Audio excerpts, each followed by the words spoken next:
Good morning, Vicksburg High School Gator faculty and staff and guests. My name is Cadet Battalion Commander at Laundry Ragsdale. I am speaking to you concerning the terrorist attack on the United States on September 11, 2001. I derived most of my information from Wikipedia Encyclopedia. I am not going to go into depth with what occurred during the attack because I was too young to understand what was going on. The September 11 attack, also referred as 9/11, was a series of four coordinated terrorist attacks by the Islamic terrorist group called Al-Qaeda on the United States on the morning of Tuesday, September 11, 2001. The attacks consisted of suicide attacks used to target symbolic U.S. landmarks. Suspicion for the attacks quickly fell on Al-Qaeda. The United States responded to the attacks by launching a war on terror and invading Afghanistan to dispose the Taliban, which had harbored Al-Qaeda. Many countries strengthened their anti-terrorism legislation and expanded the powers of law enforcement and intelligence agencies to prevent terrorist attacks. Although Al-Qaeda's leader, Osama bin Laden, initially denied any involvement, in 2004 he claimed responsibility for the attacks. Al-Qaeda and bin Laden cited U.S. supports of Israel, the presence of U.S. troops in Saudi Arabia, and sanctions against Iraq as motives. Having evaded capture for almost a decade, bin Laden was located and killed by members of the U.S. military in May 2011. In remembrance of the 9/11 attack on the United States, the Army Reserve OTC cadets will raise and lower the American flag to half staff while the Vicksburg Gator Band bugler played the taps. Thank you, and God bless America. I am followed by Cadet Command Sergeant Major Cornelius White.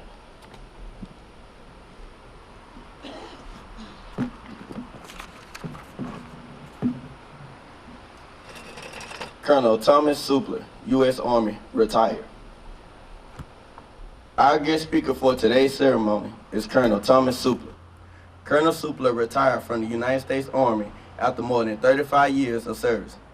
His military education includes the Infantry Officer Basic Course, Fort Benning, Georgia, the Engineer Officer Advanced Course for Leonard Wood, Missouri, and the Command and General Staff Officer College, Fort Leavenworth, Kansas.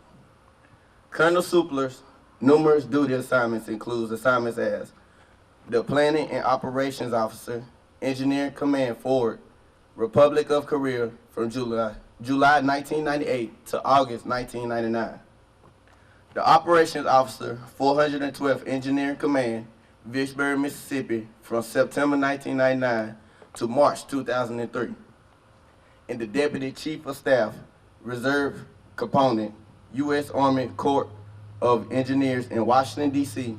from April 2003 to August 2004. After retiring from the Army and during the period of July 2005 to June 2008, Colonel Supler served as the JROTC Senior Army Instructor at both Madison High School in Tallulah, Louisiana, and Forest Hill High School in Jackson, Mississippi. From August 2009 to January 2013, he served as the College and Career Transition Coordinator at Louisiana Delta Community College. As the Career Transition Coordinator, Colonel Supler prepared, coordinated, and executed a $141,000 budget to provide educational opportunities to students, teachers, and administrators. Helped provide summer camp opportunity for students in the Monroe area schools in robotics. Presented motivational speeches to high school students in Northeast Louisiana, and provided dual enrollment opportunities to public and private schools. Colonel Supler's civilian education includes a bachelor's degree in economics, a master's degree in human resource administration, and he is currently in a doctoral program in educational leadership at Mississippi College, Clinton, Mississippi. Ladies and gentlemen, Colonel Supler.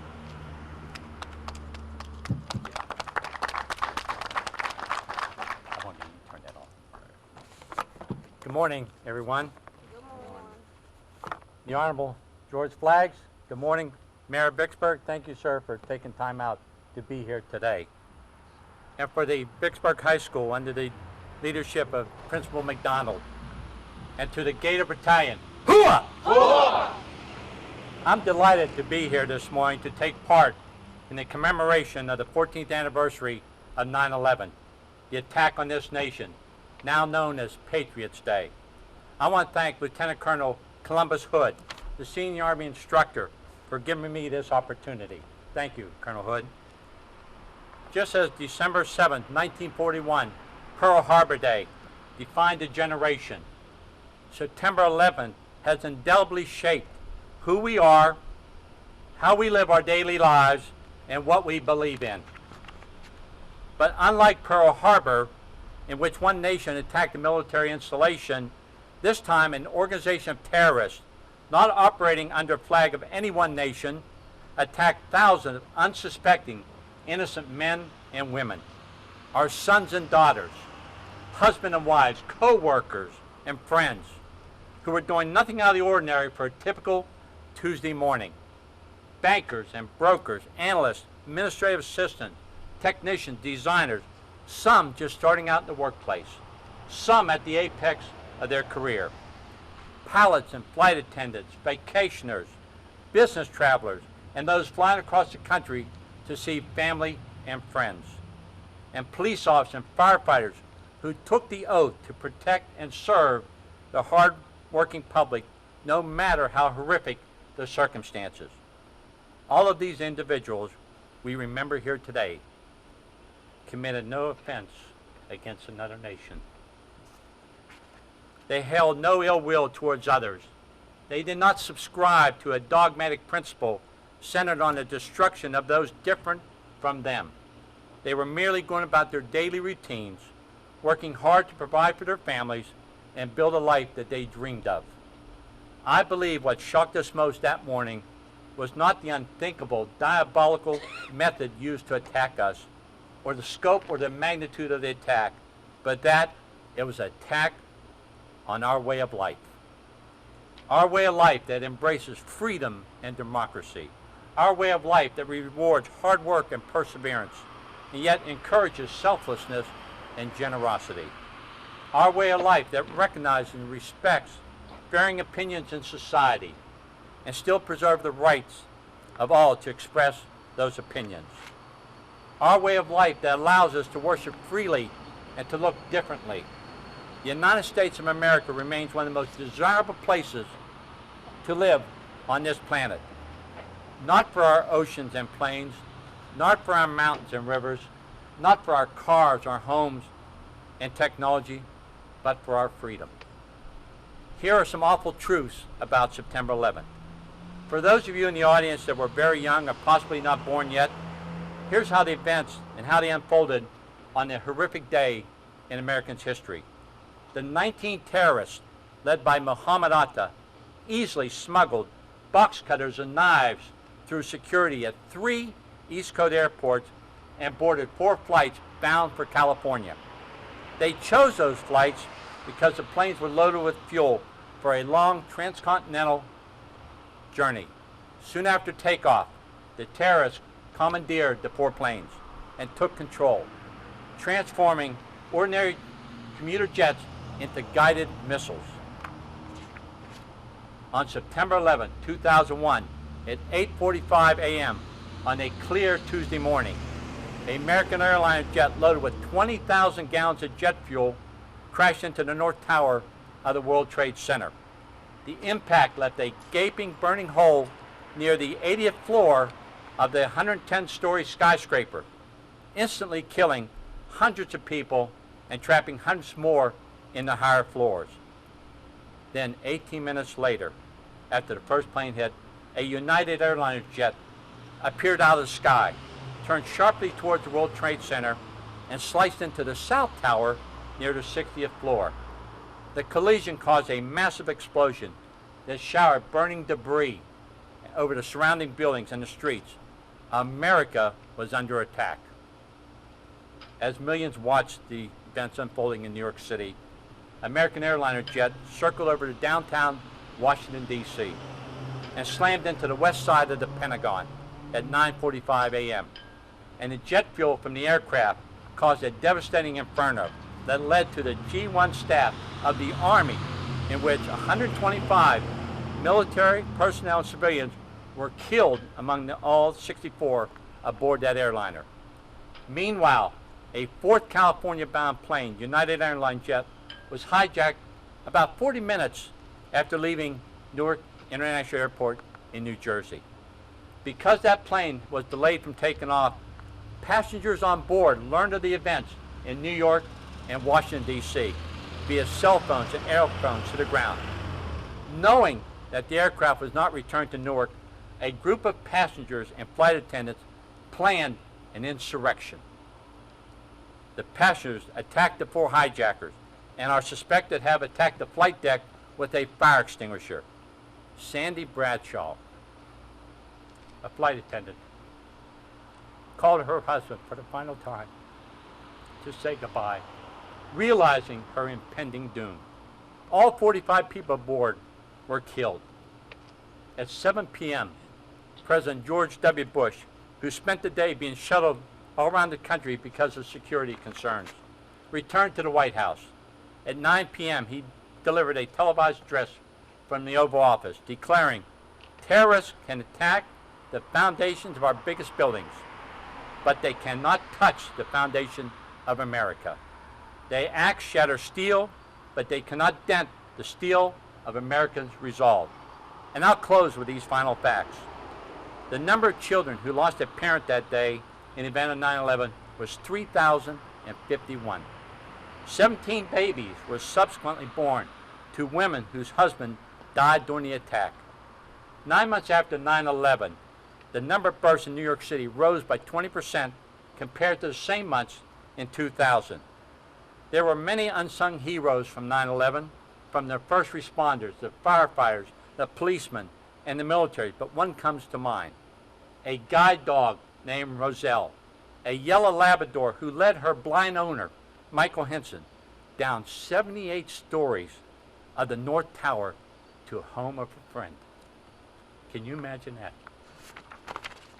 Some of the remaining World Trade Center twisted steel now forms the bow stem of the new Navy warship called the USS New York to commemorate the attacks on the World Trade Center. 3,000 lives were lost that day in 2001, and 1,000 more have died defending our freedom overseas. That day and every anniversary after that should remind us of a day that shook the United States out of complacency and made us realize that we're not completely immune to the hardships around the world. The new One World Trade Center is the new main skyscraper built on the site of September attacks in New York City. This building is 1,776 feet tall, the year the United States as the official beginning of its nationhood. We must never forget the legacy of that September day, a world drawn together in common cause of freedom and renewed devotion to it. May God continue to bless the United States of America, and may God bless each and every one of you. Thank you very much.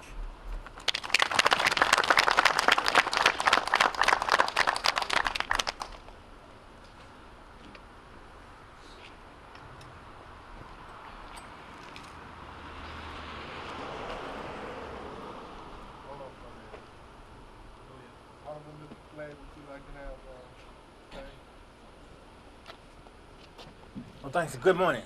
It's my honor and privilege on behalf of the Mayor Board of Aldermen in the city of Vicksburg to be here to commemorate that day and to reflect as I listen to our guest speaker today talk about that day. I can remember it was like it was yesterday, some 14 years ago.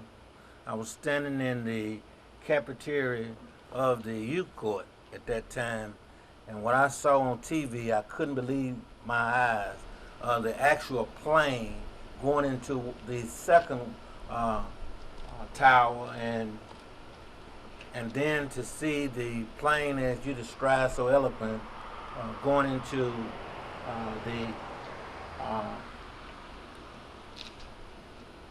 the United States office in Washington D.C. In Washington D.C. But let me just say that I commend Lieutenant Colonel Hood, and to all the staff, and to Vicksburg High School, and certainly to you to take this day to reflect on what happened. And yes, I agree that America will never be the same. We will never enjoy the freedom we used to enjoy. Even going through the airport now, having to be searched. But let me just say this on behalf of the citizens of Vicksburg, and certainly to you, our future. Because you're in uniform, because you have committed your lives to ROCT, we feel better now, not only in Vicksburg, Mississippi, but throughout this state and nation, that you are preparing yourself to go and wear that badge of honor and to protect and serve us so that we can continue to enjoy the freedom. So in closing, let us just take a moment of silence to remember all those victims, all those families, and that horrible tragedy 14 years ago today.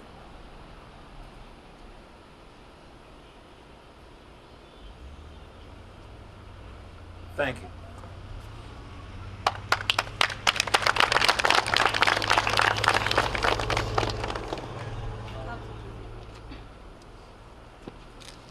Battalion, attention, present arms.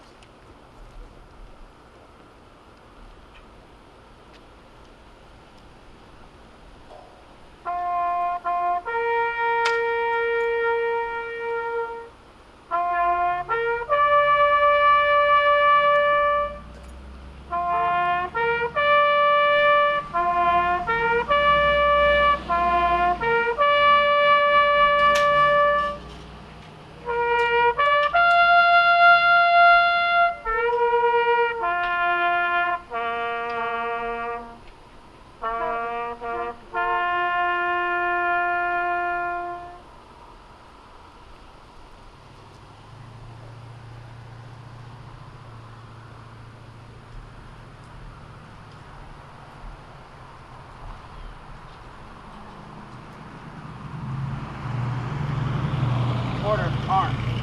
Parade, red.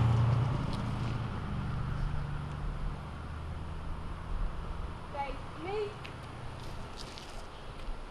Forward. March.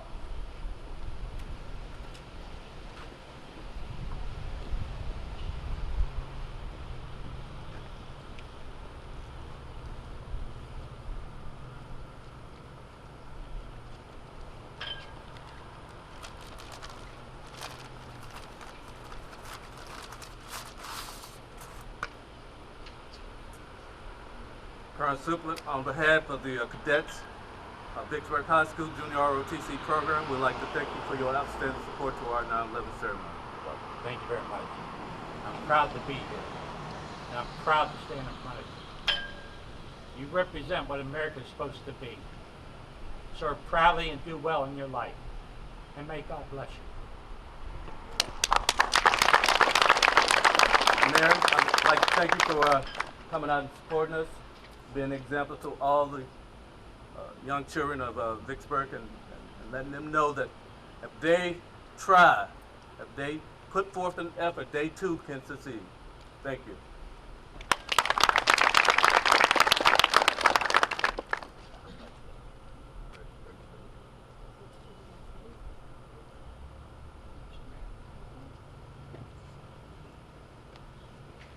Battalion, attention. When I tell y'all to fall out to the building to 10-10. Battalion, fall out.